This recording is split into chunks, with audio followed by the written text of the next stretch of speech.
Republicans are outraged as Democrats and President Biden keep claiming that those opposed to their election overhaul bills are racist, like the segregationists of the past. Biden also accused the GOP of trying to prevent minorities from voting. Now a Democrat congressman from Georgia is getting in on the act. He said this after the Democrats' plans to change the filibuster failed. It's not going away, even though the Senate last night failed to do what it should have done. And in some respects, we can call it a racist Senate. When you mention about how much of racism still exists in the soil of America, they want to plant their heads in that soil and refuse to acknowledge what's in the soil. So how do Republican senators feel about that? Senator John Kennedy, Republican from Louisiana and a member of the Judiciary Committee, is in focus now. Senator, thank you for joining us today. First of all, what is your immediate reaction to what he just said? Disgust. But first, I want to say something positive, Harris. You know, rest in peace, Meatloaf. He was one of the greatest vocalists and rock and rollers of all times. One of his best songs was Paradise by the Dashboard Lights, and I hope he's in paradise right now. I think he is. Now, let me answer your question. The Democratic congressman, he takes his cues from his leader, President Biden. I don't hate anybody. I look for grace wherever I can find it. Let me tell you, I've spent time with him. President Biden is a nice guy. He is. Is President Biden a perfect person? No. Does he try to do better every day? Also no. Therein lies the problem. He keeps trying to stuff more diapers down the toilet. He goes down to Georgia 2 weeks ago and demonstrated raw gut racial demagoguery. And that's what the congressman is just parroting, the clip that you just showed. President Biden basically said to tens of millions of Americans who don't want to have an election month, who want to have an election day, who believe that if you vote, you ought to have to prove you are who you say you are. He basically told all the tens of millions of Americans who believe that they are Bull Connor, George Wallace racists. Now, it offended me.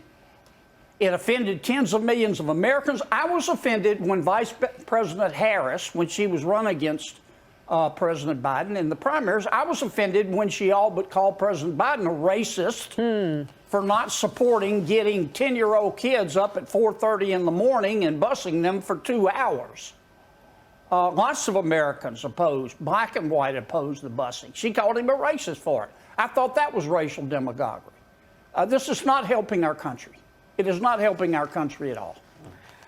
And I'll just say this. The American people are getting pretty tired of being called a racist or a traitor or a Nazi because they don't agree with the president's woke neo-socialist agenda. And that is why his poll numbers are on a journey to the center of the earth. And he needs to stop it. Senator, I want to bring in now the minority leader in the Senate, Mitch McConnell, hitting back on President Biden's claim that Republicans don't stand for anything. Let's watch.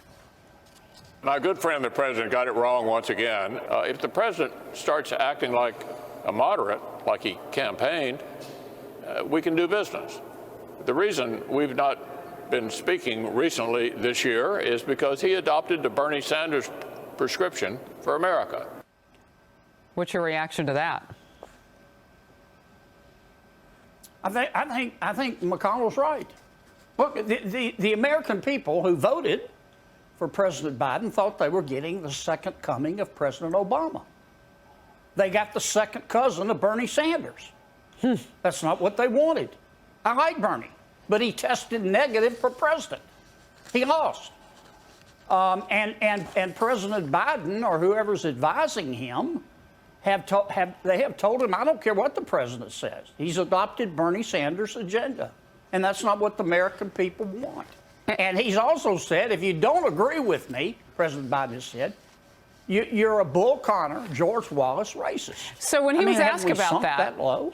When he was asked about that, the senator, he said, well, I didn't say that. I'm sure you saw the exchange. It was pretty nasty. I saw it, yeah. In terms of attitude from the president, because he was trying to correct the reporter for asking him the question correctly. The reporter said, you know, are they in the same lane? Are they in the same, do they have the same sort of tinge as that? I'm paraphrasing the reporter now, and the president said, I never said that, blah, blah, blah. But he did say it. He didn't call somebody that name. He said they would be just like that person. Well, there's, I guess, a shade of difference there, but he's more concerned about the question and answer period on that than actually what's happening, it would seem. I want to get to you on this. Massive backlash against former Clinton Labor Secretary Robert Reich. He tweeted that Democratic senators should have given Senator Kyrsten Sinema, quote, unquote, the backs of their hands after she refused to vote in favor of blowing up the filibuster. One tweet says, feminists sure got quiet on this one. A friend of the show, Jason Rantz, wrote, well, this is Robert Reich saying Democrats should assault a female senator because the Democrat Party is the champion of women. Uh-oh. And some high snark here from Robert Reich himself. Or not from him, but about him. Robert Reich is 411. If he wanted to, 411, excuse me, if he wanted to backhand Sinema, he'd need a set of doggy stares. Wow. Senator Reich deleted and clarified that tweet. He claimed the conservative media distorted his words. Senator Kennedy, your response to all of it? Here's my response. To former Secretary Reich, I would say, you know, you can only be one young once, but you can always be immature. And I think he just demonstrated that maximum. I mean, nobody pays attention to him, and I'm sorry he said it.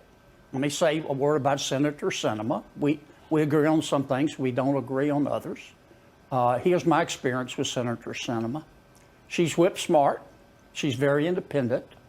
She's charming. She loves her people, and she's tough as a boot. And they can beat on her. They can hit her with everything but a chair. And she's going to do what she thinks is right, and that's what she did. Wow. There's a violence. And if it wasn't for double standards, among my woke friends, there wouldn't be any standards at all. Senator, there is a violent tinge to this, though. And I guess, you know, in looking at this from the party in particular, and both parties do this, they say that everybody should be treated the same and that there should be nonviolence and nonviolent protesting, so on and so forth. But there might be some hypocrisy on the other side of the aisle on this one. Your quick take on that, and we'll move on. I think there's probably hypocrisy on both sides of the aisle on that. But I also believe that my Democratic colleagues are wrong to call everybody in the Milky Way a racist who doesn't agree with them. All right. Liberal media gushing over President Biden's Wednesday news conference. They apparently missed the messy part when he took on Russia and Ukraine and the questioning on that about the legitimacy of the midterms, and at one point yelled at a reporter. Here's just a taste from an MSNBC analyst. Let's watch together. To go for an hour and 50 minutes, hour and 45 minutes, and not screw up, really demonstrably not screw up really at all. It's really hard to do that. The best answer was, hey, if you think I'm senile and I'm doddering, you get up here and try to do an hour and 45 minutes in front of you and your colleagues and not screw up. He didn't. I thought it was the best demonstration of the fact that the president's mind is perfectly fine. Okay. And what do you say, Senator?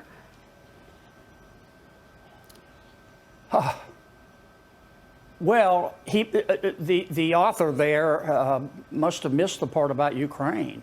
I mean, what the president said about Ukraine was dangerous and stupid. I mean, he basically, at least I think this is what Putin heard. He said, if you go in and it's a minor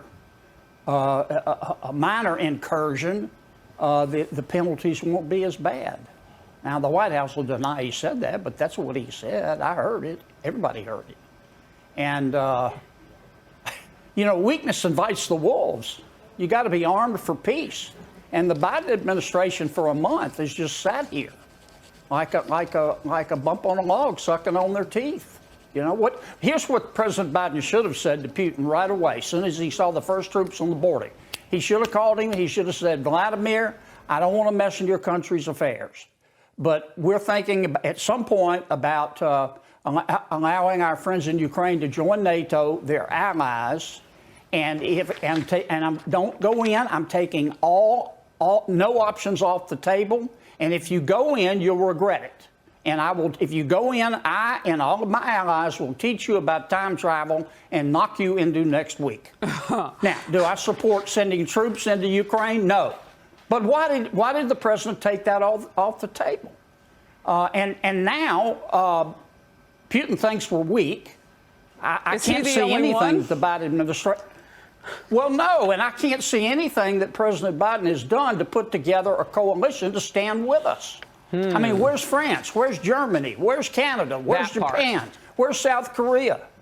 You know, Secretary Blinken should have put together this coalition, all of our freedom-loving, democracy-loving allies, and we need to hold a joint press conference held by President Biden saying, Mr. Putin, we're together. Don't do this. And if you do it, you're going to regret it, and take no options off the table. That would be remarkable. And I'm wondering if the president would listen to you on that one. It's not that. And if it's too late. late. It's common sense. I mean, my parents taught me that it's never too late to do something great. I would. Well, I hope it's not too late. Yeah. These are high stakes. They are indeed, and you have laid it out beautifully for us today. You, General Keane, telling us, showing us what's next, potentially because of what happened just a few days ago, just a couple of days ago, just in terms of how we might have been able to change it, or still could. I mean, they could still do all of the things you just suggested. Senator Kennedy of the great state of Louisiana, thank you for being in focus on this Friday. Thanks, Harris.